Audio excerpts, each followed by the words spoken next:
Welcome back. I have another update video. Have some, as I typically do, work on a bunch of dissimilar projects just because I find it useful when you're waiting for something to dry or waiting for something else to evolve. You can make progress on different parts of the layout. So one of the things we'll start with is I had a jack post here that was in the middle of my engine service facility that I was able to relocate a couple feet away, so it's no longer in the middle of the helix. Yeah, that really, I think, is going to allow me to expand the engine service facility into a 3-track facility, which will be really helpful with switching, because when you have a sand car or diesel fuel car in here, it tends to make it more difficult to hustle locomotives in and out for various train assignments. Another activity, give you an overall view here, looking down Riker Yard. So I've got all the rails painted, ballast installed, ties weathered, end bumpers installed, and some static grass for Riker Yard. So that finally is completed.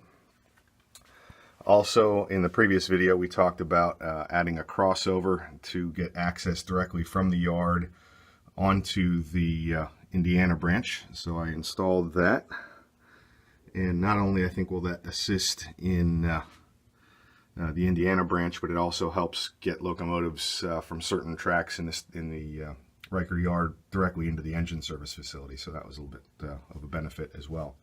Again, I've talked about how narrow this particular yard is, and if I had it to do over again, really not sure what I would have done, because I couldn't make the yard any wider without starting to really block the scenery on the shelf below. But really just way too close to the back backdrop rather, to be able to do much in the way of scenery. So I did do some bundles of ties. Got a mock-up here of KD Tower, so I have not seen a photo of that looking around on the internet. So if anybody happens to have a link or a photo of KD Tower, not really in Riker Yard, it's outside of Riker Yard in town in Punxsutawney, but I don't think it's there anymore. But certainly if I'm incorrect, I would love for someone to point me in the right direction. Another pile of ties here. Skipping off of scenery for a moment, as you've seen probably in many of my other videos, I have a series of tank cars, and they were basically billboard tank cars. And by that I mean, you know, they would say Exxon or Firestone or what have you on the side. And by 1974, those were not very common. At least my research seems to indicate that companies were moving more towards leased tank cars. And as a matter of fact, in Mike Zolich's 5th edition of the BRNP, there is a photograph of a Union tank car in, I forget what yard it was in. So I've actually repainted one of my single dome tank cars to that specific number tank car that was in the photo. So I've also done, I can't remember which one was which, but in one of these, I think the black one here was a Union 76 car. Obviously, triple dome tank car is not very common in 1974 either. That's a little bit more complicated, however, than just repainting. So I've kind of dealt with that. Not perfect, but certainly a little bit better representation-wise than some of the billboard tank cars. So yeah, this is Riker Yard. So at least it's now starting to come together. I may add utility poles, kind of in the area we just were, coming across the yard, just to kind of break up the scenery again, to try and mask the fact that there's so little scenery here. Yeah, here's another one of the Union tank car repaints on a single dome. This was a Southern Pacific diesel fuel car. But the utility poles, you know, I may do down here where you're not really reaching over to do any switching on these classification tracks. These are the 3 stub-ended classification tracks. And if I locate the utility poles and overhead wires in the right spot, they shouldn't be in the way of any switching activities at all. So that is about it for a little bit, and then we get into what will be Du Bois. I've got my pagoda tower laser cut masonite pieces just kind of taped together, and I've started to do at least ballasting on the side slope. There's another one of my repainted Southern Pacific tank cars. So worked on the ballast a little bit. Also installed another 8 feet of masonite backdrop and painted some of it. Painted all of it blue, but painted backdrop on some of it. So also Continued working on bench work and got the spur in for the ready mix cement mix plant. And this is where we're still in double track here, coming out of Du Bois into Falls Creek.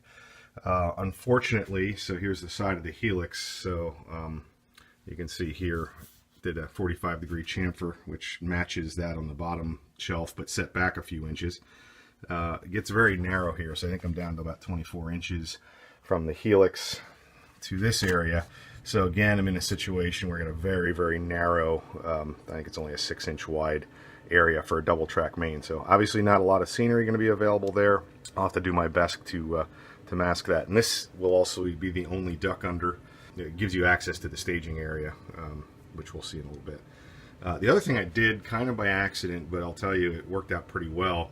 If you're going to do a duck under, I'll have to measure this one and tell you how high it is to the bottom chord. I actually went to some pretty extensive efforts in framing it to make sure that there was no framing underneath. So it's just a smooth piece of plywood. All of the structural framing is above that.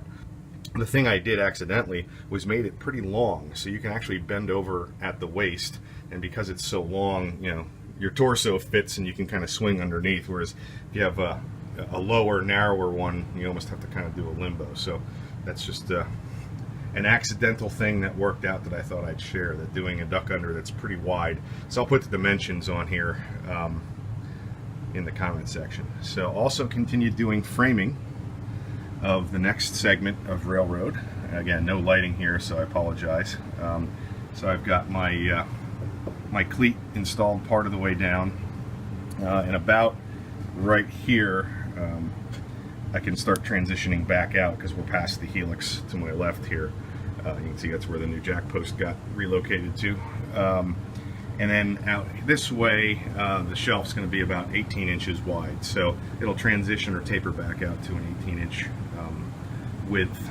And as we come along here, this particular stud, I've got an X on because I might chop this one out so that I can swing the tracks back into the loop that will get us back into the upper staging yard. So we'll cover that in a moment too. This area in this direction will be the Burke Parsons Bowley Falls Creek creosote plant. So this is going to be a pretty extensive area. I may do some hand laid track in this area, specifically so that, you know, the main line, I'm not doing hand laying, so if it takes me a while to get that done, I'm not disrupting operation of the railroad. But that facility is kind of weird.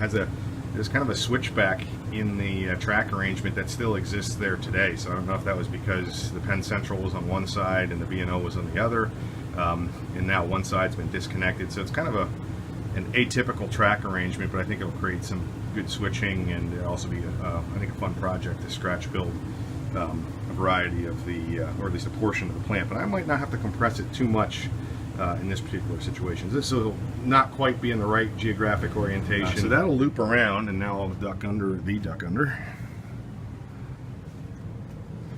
So that will loop around in about a 24-inch radius, and there'll also be a grade on it, because if you recall, the Du Bois Falls Creek area, I dropped about 3 inches so that you could actually access underneath the ducts here the upper staging area. So lighting's a little tough here, but we will have the double track main will come into a crossover.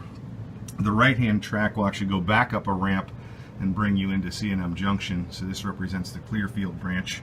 And the last time I looked at this bench work wasn't this far, and I was hoping that my math was correct and my grade of Clearfield would actually tie back in, and it did. So fortunately, we have a nice smooth transition from the spline ramp up into C&M Junction back into the staging yard. So this will be the upper or northern staging yard, so representing points like East Salamanca and Ashford Junction, and then one branch would run up to Buffalo, one to Rochester. But this will all get represented here, so all the traffic from those destinations will be in the northern staging yard.